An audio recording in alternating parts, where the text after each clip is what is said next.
Bibigyan mo ba ng scholar ang mga bobo? Oo, para naman ma-improve yung utak nila. Talagang uunahin kong bigyan ng edukasyon yung mga bobo. May pag-asa pa naman sila eh. Sir Larry, asan ka po nung umulan ng kabubuhan? Nakatago ako sa bahay. Nakatago ako sa bahay, hindi ako naaabunan. Nanunood din tayo ng porn. Hi, this is Atty. Larry Gadon.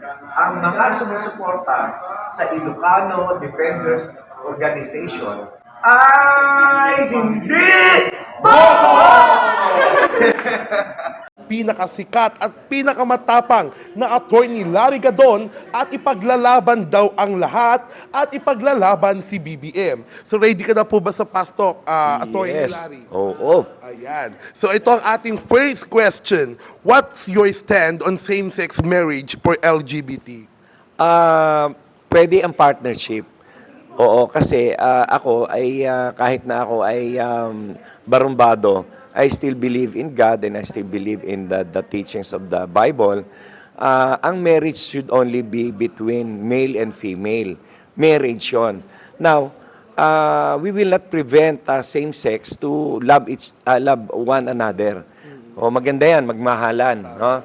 And then tatawagin lang naman natin na union, no? Ibahin natin yung term na marriage and yung union. So wala naman tayong tutol na magmahalan ang dalawang tao. Okay, thank you po. What's your position on fuel excise tax? Dapat bawasan lang at dapat lang siguro na para mapamura din yung gasolina, ibalik yung programa ng Presidente Marcos dati, yung Oil Price Stabilization Fund.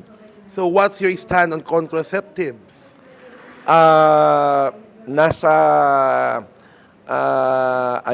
nasa desisyon ng mag-asawa kung gagamitin nila yung contraceptives o hindi.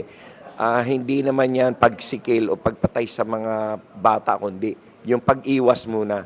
May mga dahilan kung bakit na ayaw mo ng mag-anak na mag-asawa. So sir, ito, medyo maganda tong katanungan para kay Attorney Gadon. Do you watch porn, Attorney Gadon? At anong klaseng porn ito? Siyempre, paminsan-minsan. Oo. At nanunood din tayo ng porn. Nanonood din tayo ng porn. Nanunood din tayo ng porn. And hindi naman maiwasan yun eh. Exactly. So we should porn industry be legalized? Yun naman ang hindi ako conforme. Kasi ang porn should only be seen by matured people. So hindi natin pwede illegalize na kahit na lang sino pwede manood. So what's your opinion sa mga babaero?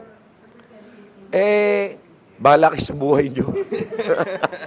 Dapat ba maging legal na polygamy sa Pilipinas?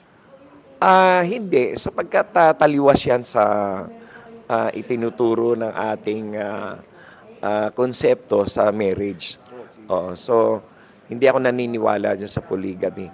And although may mga religious beliefs na pwede yung polygamy like sa ating mga kapatid na Muslim, pero yun talaga naman kasi ang kanilang kultura. So ginagalang ko rin yun. So stand nyo po sa abortion? Talagang dyan naman ako hindi papayag sapagkat buhay na yun eh. Anong position mo sa prostitution industry? Dapat bang gawing legal para magka-protection sa kanila tulad ng sa Amerika at Europa? Well, ang kultura ng Pilipino ay hindi pa siguro nakahanda dyan. And siguro we need further sex education sa ating mga kababayan. And later on, pwede naman ako ay naniniwala dyan sapagkat nagiging moderno na ang kaisipan ng mga tao ngayon. Okay, sir. For the last question, ano ang unang batas na binabalak mong ihain kung manalo si Attorney Gadon?